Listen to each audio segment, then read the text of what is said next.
Corona महामारी के बीच केंद्र सरकार ने कृषि का जो क्षेत्र है उसे खास छूट दी है और इस समय हम ढली जो सब्ज़ी मंडी है, शिमला की जो सबसे बड़ी मंडी है और हर साल यहाँ का जो टर्नओवर है वो 200 करोड़ रुपए का होता है।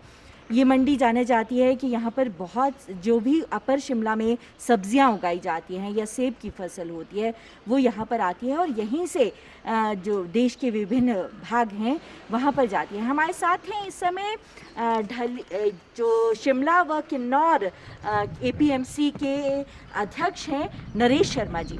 नरेश जी, अब तक जो है पूरा कोविड कार्य जो है पूरा लगभग काफ़ी दिनों का समय हो गया है, हम कितनी सब्जी पहुंचा पा रहे हैं देश की विभिन्न मंडियों में? जैसा हम जानते हैं कि पूरा विश्व कोरोना महामारी के कारण जूझ रहा है और पूरे देश में लॉकडाउन चल रहा है। सर्वप्रथम जिस दिन लॉकडाउन की घोषणा हुई, पूरे प्रदेश के किसानों और बागवानों में ये चिंता थी कि उनकी फसल बिल्कुल तैयार थी, इसका क्या होगा। मैं सर्वप्रथम हिमाचल प्रदेश के मुख्यमंत्री श्री जयराम ठाकुर जी का धन्यवाद करता हूं कि उन्होंने लॉकडाउन के पहले दिन से ही किसानों और बागवानों को ये छूट दे दी कि वो अपने खेत में जा सकते हैं, अपना काम कर सकते हैं। उसके पश्चात में जितना चाहे वो स्प्रे की दवाइयाँ हो, पेस्टिसाइड्स हो, बीज हो, वो खरीद सकते हैं, उनकी दुकानों को खुली रखने की छूट दी। उसके साथ उनके जो इक्विपमेंट थे उसको ठीक करने की जो दुकान थी उसको छूट दे दी। उसके बाद ये प्रोड्यूस जब मंडियों में आएगा, इसको बाहर की मंडियों में कैसे भेजा जा सकता, उसके ट्रांसपोर्ट की व्यवस्था करवाई, हरियाणा सरकार से बात की। और मैं इस बीच कहना चाहता हूं कि 1 अप्रैल के बाद हर रोज़ जहां हमारे पास लगभग 30 टन सब्जी आ रही थी, आज इस मंडी से हमने 90 टन जो सब्जी है वो देश की विभिन्न मंडियों में भेजी है और किसान और बागवानों को उचित उसका लाभ मिल रहा है।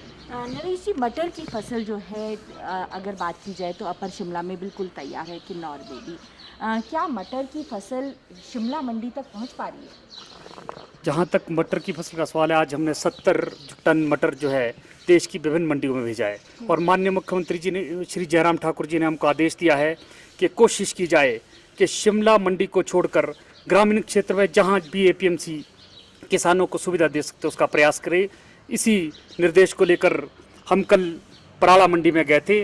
वहाँ जो ट्रेडर यूनियन है उनसे बात करके हमने वहाँ मुख्यमंत्री के आदेशों की पालना करते हुए घोषणा की है कि 26 अप्रैल से पराला मंडी यहाँ के किसानों के लिए खुली रहेगी। कोई भी किसान अपना उत्पाद वहाँ ला सकता है और इसके साथ साथ ही हम कोशिश करेंगे कि हमारे सारे सब डिवीज़न की जो नज़दीक मंडियाँ है वहाँ हम जल्दी से जल्दी मटर का और सब्जी का काम शुरू करें ताकि किसानों को कोई चिंता ना हो। सोशल डिस्टेंसिंग का कितना ध्यान रखा जा रहा है? और अगर हम पूरे शिमला और किन्नौर ज़िले की बात करें तो ऐसी कितनी सब्जी मंडियाँ हैं पूरे हमारे इलाके में जहाँ पर किसान जाकर अपना उत्पाद बेच सकते हैं?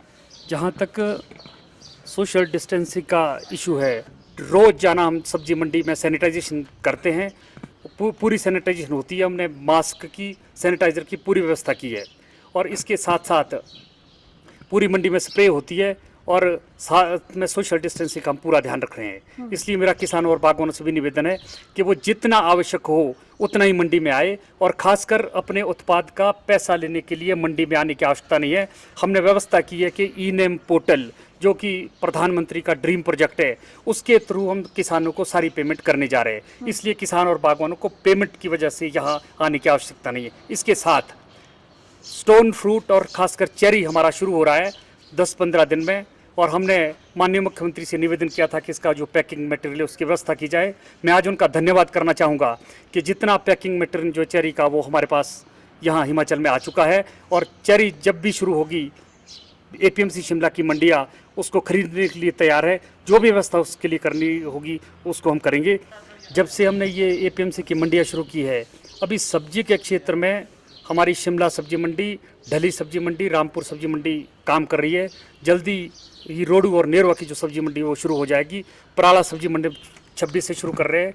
हमने व्यवस्था की है कि सुबह 7 बजे से 11 बजे तक किसान और बागवानों के लिए मंडी खुली रहेगी। अंतर्राज्यीय ट्रांसपोर्ट जो है एक ट्रक को दूसरे राज्य में जाना पड़ता है, कोई समस्या तो नहीं है?